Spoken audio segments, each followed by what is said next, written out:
About a month ago from me writing this script, during a Kingdom Hearts event, something unexpected happened. A new game in the franchise was revealed. But this wasn't just any game. Kingdom Hearts, after all, has a great deal of mobile entries and spin-offs, but an actual mainline numbered title, Kingdom Hearts 4. To say I was shocked would be a massive understatement. To put things into perspective, Kingdom Hearts 2 launched in Japan in December 2005, and in the US in March of the following year. But Kingdom Hearts 3 wasn't announced until 2013's E3, and after numerous delays, was finally released worldwide in January of 2019. Nearly 6 years after that first reveal trailer, and 14 years after Kingdom Hearts 2. Now, I realize that in between 2 and 3, there were numerous other entries. Some prequels, some sequels, but all were handheld, and in my opinion at least, each had their own set of issues I'll tackle later. For now though, I will say that this announcement left me feeling conflicted. And it's because of this, I feel now is the time for me to discuss something I've been asked about quite a bit since I've started this channel. My relationship with the Kingdom Hearts series, or more specifically, how that relationship has slowly come to its end.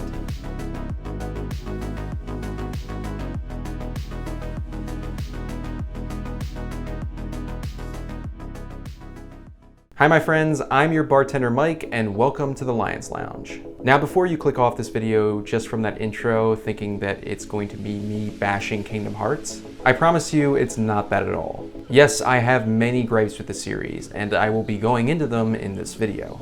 But this series has also given me some of the best gaming experiences I've had in my life, some of which have literally helped me get through the worst parts of it. So think of this instead as me diving into my history with the series and how I've chosen, after so many years, to move past it. So without further ado, let's get into it. The best way for me to kick this off is how I first picked up the series in the spring of 2006. I'd heard of Kingdom Hearts prior to this, but being a high school student at the time with little to no money, I picked the games I got to play very carefully. Eventually though, the marketing for the newly released Kingdom Hearts 2 got me really interested. So I splurged and bought a copy of it and the original Kingdom Hearts, not knowing at the time that Chain of Memories for the Game Boy Advance took place between the two games. I still question that logic here, but for this series, it's unfortunately very commonplace. Anyway, I dove into Kingdom Hearts and immediately fell in love with its gameplay, character designs, music, and yes, even the incredible corny dialogue and story.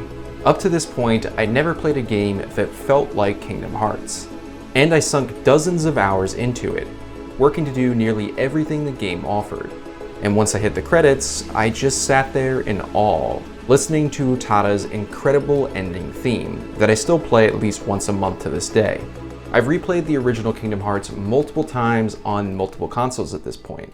And while there are definitely some aging mechanics, like the annoying camera, the finicky jumping controls, and some of the less than stellar moments where the character design quality drops, overall, I'd say it's still a fun game, and being the first entry in the series is a fantastic entry point with a story that isn't overly convoluted. At least not yet. The combat is fast and fun, blending physical combos with magic, as well as team-based attacks with your main party, or an ally from one of the many worlds you explore.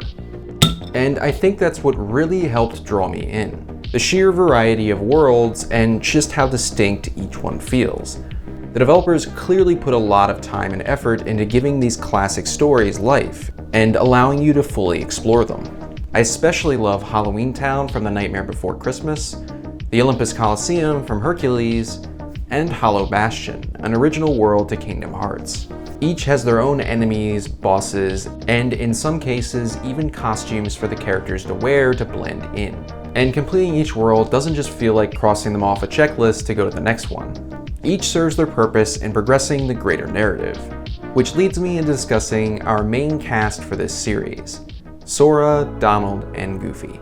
Sora is a young boy from the Destiny Islands who, while planning a trip with his friends Riku and Kairi, is one night attacked by the Heartless, creatures born from the darkness in people's hearts that threatens to swallow up whole worlds. Sora, in desperation, obtains the Keyblade, the only weapon able to combat the Heartless and seal the worlds to prevent their destruction. But in the process, he loses his two friends and his world along with them, and is stranded in another world called Traverse Town, where he meets Donald and Goofy, members of Disney Castle entrusted to find Sora and help him save the worlds from the Heartless. Overall, this is a pretty straightforward plot, with a great deal of forward momentum as you're motivated to save each world you travel to. But also, you hope that these worlds will offer clues as to the whereabouts of your missing friends. Disney villains are woven into the plot, but there's also characters from other franchises that let you know that this is a Square Enix property, and essentially a Final Fantasy spin-off of sorts. It's a fun and interesting first entry for this series, and one that would be greatly improved upon as it went on. Which leads me not to the next game chronologically, but to Kingdom Hearts 2. But before we touch on that, let me present you your first drink of the night. This is the Heartless, which I actually found this recipe during my research on theexperiencebar.com, which I'll make sure to leave the link in the description below. And there we have the Heartless. Cheers. Whew. Ooh, this is a strong cocktail. Like all my drinks, I'll make sure to leave the recipe in the description below, as well as the link so you can actually see this on the site itself. This particular cocktail uses a component I haven't actually worked much with, and that is Sambuca. If you haven't had this Sambuca much, it is very absinthe. So if you like the taste of black licorice, this is a great cocktail for you. But I'm happy to find that the absinthe taste isn't the dominating flavor here. It's definitely the main component, but there's other things going on. For one, this also includes an Anejo Rum, which gives it a little bit more character and oakiness. Then the recipe specifically calls for a red wine reduction, which is basically just equal parts sugar and red wine that you simmer until the sugar dissolves and then you strain it out. So overall, it's not that complicated to make this drink, but there's a lot of flavors going on, and this is pretty unique. So back to Kingdom Hearts, and let me start this by saying that Kingdom Hearts 2 is my favorite game by far in the series. It not only fixed a lot of the major gripes I had with the first game, but added so many other improvements to the combat and overall pacing. Out of all the games in the series, this is the one I've 100% completed more than half a dozen times, even on the hardest difficulty. And for those of you that have played this game in depth, you know how much time this can take. Yes, I loved it that much. Obviously though, because I'd unknowingly skipped Chain of Memories at the time, starting this game with the opening theme, as well as some of the character interactions, made me feel like I was missing something, which I initially chalked up to some story beats the game would flash back to. But no. And it was only after I first finished Kingdom Hearts 2 that I finally learned about Chain of Memories' existence. Ugh. Anyway, despite this, I still deeply enjoyed Kingdom Hearts 2 from beginning to end, and nearly every world you explore this time around. Nearly. The introduction of the game's primary villains, Organization 13, is handled masterfully, and I was itching to learn who these individuals were under their hoods, and excited to fight them in their inevitable boss battles. This time around, Sora, Donald, and Goofy are awakened from a deep slumber, only to find that, while the worlds have been saved from the threat of the Heartless, the organization is now preying on them for some unknown reason. This organization composed of nobodies, creatures born from the husks left behind when a Heartless steals the heart of a strong-willed individual. And while there are a great deal of lesser nobodies you encounter in the game, the organization is far more dangerous, and as a massive shonen fan, I can't help but love setups like this. Combat-wise, you still wield the Keyblade as Sora, and have abilities and magic you can unlock. But Kingdom Hearts 2 adds two new major mechanics: reaction commands and drive forms. Reaction commands are essentially quick-time events that, if timed correctly, can allow you to perform special functions, such as countering enemy attacks, or setting up a powerful combo to deal massive damage. It's an incredibly useful feature that also greatly improves limit attacks with your teammates. Drive forms, on the other hand, are transformations that Sora can perform for a short period of time, that changes up his playstyle and enhances certain attributes. Some are purely offensive, some are magic-based, and some are a combination of the two. It was always fun to unlock a new drive form and master its abilities. which, as an added bonus, these forms grant skills that can be unlocked as you level them up, such as the ability to high jump or glide. Other than that, the worlds have also been scaled up quite a bit, making them feel even more real than before. Some are ones you visited in the first game, but a lot are brand new, like the Pride Lands from The Lion King and Space Paranoids from Tron. I also want to say that the final world is probably my favorite in the entire series, with a very dark and foreboding atmosphere leading into the final series of boss fights. The music is also once again fantastic, with a new theme by Utada that's just as memorable as the first. So yeah, Kingdom Hearts 2 is still amazing. Like the original, I've replayed this one a lot, even on the PS4 with the Final Mix Plus version, adding extra boss fights and a new difficulty mode. This game essentially cemented my love for the series, and from there I'd go on to play Chain of Memories to find out what I'd missed in between, then 358 over 2 days, which I still think, despite its repetitive gameplay, has a really heartfelt story, introducing a new character in Xion and adding more depth to existing characters of Roxas and Axel. Hell, I even bought a PSP back in college just to play Birth by Sleep, which definitely has its flaws, like its pacing issues and repetitive gameplay loop. But I really enjoyed it at the time, and still have fond memories of playing through each of the new characters' stories. Yes, this is when things were great for me with Kingdom Hearts. But unfortunately, this all started to change with the next big entry in the series, Kingdom Hearts 3D, or Dream Drop Distance. But first, let me provide you with another cocktail for this evening, the Sea Salt Colada, inspired by the prominence of sea salt ice cream in Kingdom Hearts 2. And of course, what tropical drink would be complete without an umbrella? And in this case, this is a pineapple that I cut into a star shape for the papu fruit. And there you have it. Cheers. Very pineapple forward. For this recipe, I use a Jamaican rum because it kind of goes hand in hand with the whole tropical cocktails, and Jamaican rums work really well with these types of recipes. They have a nice little banana funk taste to them, which complements the pineapple. And then, as usual, I added some Blue Curacao to give it its nice bluish green hint. And then the Blue Curacao also has some orange notes. Cream of coconut is always great to have with these recipes. It makes it a little creamier. It obviously has some coconut to it. And then as a bonus, I added some saline solution drops. Now, before you think, oh, does this make it taste salty? No, it kind of just enhances all the flavors here. It rounds them out a little bit more. Plus, it's kind of on brand with the whole sea salt ice cream thing that I'm going for. This is a great tropical cocktail. I recommend you try it home. Now, I'm gonna get this out of the way very quick. I really don't like Kingdom Hearts 3D. And don't get me wrong, I've tried to finish it multiple times, but there's just something about the gameplay that never quite clicked with me.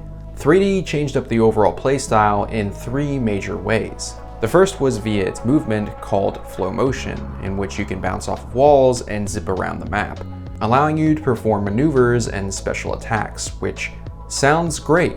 But for me at least, it felt really floaty, and I never quite got used to it. The second change is the addition of spirits.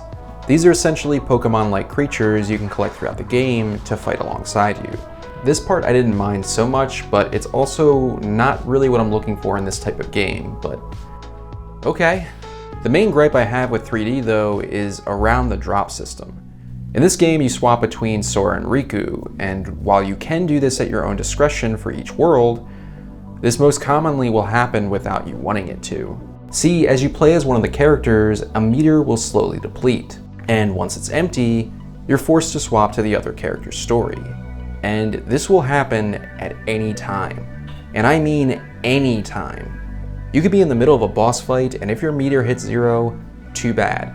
You're swapping out and you'll need to replay that battle all over again on the next go around. There are items to extend this window, but it doesn't change the fact that I always felt like I was being rushed to complete a level, or get to a point where I had control to be able to swap when I wanted instead of the game choosing for me.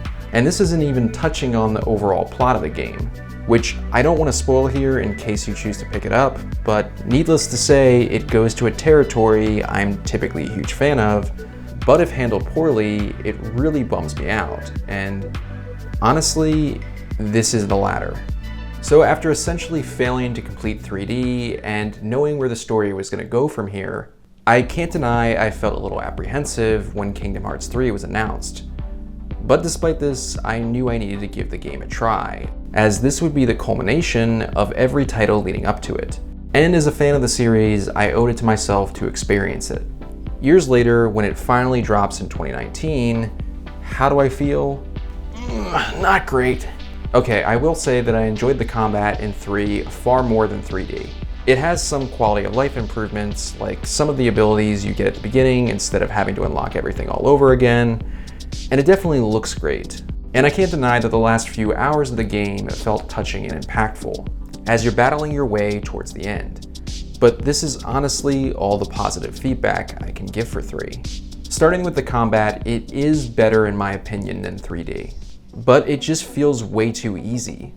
The limit commands are too frequent, the enemies aren't overly difficult, and it just seems like it's all show and no substance. It's pretty to watch, but I don't feel excited to play it. And yes, you can scale up the difficulty, but even then, this just really tweaks some numbers here and there, and having played these games on the hardest difficulty before, it just doesn't feel as satisfying this time around. I may have, however, forgiven a lot of this if the story was at least good. But unfortunately, this is where I was the most disappointed. More than any other game in the series, it's this one that really feels like Sora's just d***ing around wasting time. Kingdom Hearts 2's pacing worked because each world's story was broken into 2 parts, where you'd go through each world once, then after the midway point, return to wrap things up. But in 3, you play through its entirety in one go. And it's a slog, especially in the Frozen world, where you, no joke, have to sit through a shot-for-shot recreation of Let It Go. Fuck, I hate that film. The other great thing 2 did that 3 gets wrong is it sprinkles its main villains and stories throughout the worlds, so you feel like there's more of a reason to visit them. But this isn't the case in 3 for the most part. Instead, the large majority of the plot is relegated to the last few hours of the game, making everything that came before just seem hollow and meaningless. When I finally finished the game, I didn't feel this sense of amazement and wonder regarding what was going to happen next. I just felt empty and sad. Sad that after all this time, all of these games, I just didn't like the direction this series was going anymore, and it bummed me out. So when Kingdom Hearts 4 was announced recently, there was a small part of me that was excited, that thought, maybe this one will be different. But another part of me doesn't think I can stand being disappointed again with this world, and I also feel that after 3, this may be a perfect time to get off this train. Now, I don't want to leave you here today on that note thinking I hate the Kingdom Hearts series, because I don't. I have a lot of fond memories playing these games, and I wouldn't trade them for the world. But just in case you were wondering just how much this series means to me and why it hurt to know it wasn't for me anymore, let me tell you a short story. In 2013, I graduated college and started my first real job. It was a huge milestone in my life, and it was a big change for me to adjust to this newer adult world I'd just entered. But despite all the long hours and stress, I knew that once I got home, I could relax with an anime or a game. But in September of that year, everything changed. My dad passed away. He'd been suffering for a few years with a disease that was slowly eating away at his liver, and because you only get one, he needed a transplant to help save him. But unfortunately, the waiting list for a liver is extremely long, with only a small percentage of applicants actually receiving one before they pass. And my dad was not one of them. I still remember when I got the call at work that I needed to head to the hospital as he didn't have much time left. And I needed to prepare myself to say goodbye, and when it did happen, I felt numb. I'm lucky that I had the support of my then girlfriend and now wife. But it's no exaggeration to say that this was probably the darkest moment of my life where, for a while, I just felt like I was going through the motions. The one thing that helped ground me though was Kingdom Hearts. This may sound dumb, but I'd played these games a lot, and because of that, I knew them. They were familiar and comfortable, and that's what I needed at the time. That comfort, so I started replaying those games, exploring those familiar worlds once more, and while I was playing, all of my sadness and frustration just faded away. And once I completed Kingdom Hearts 2 for the upteenth time, I put my controller down and walked away. These games were here for me when I just needed to unwind, to stop my mind from spinning, to stop all of the negative thoughts in my head. And I can't ever thank them enough for that. Yes, I'm not a fan really of the more recent games, and I'm not necessarily interested in this new one. But I still love how this journey started and how it helped me at the worst point in my life. And that's why I'll never bash someone for still loving the series today. These games still mean so much to so many people. It has a strong and dedicated fan base that glows with every new announcement, and I get it. Because I was one of those people, and in some way, I still am. So for now, I'm gonna wish you all a good night. I've been your bartender, Mike, and thank you so much for watching.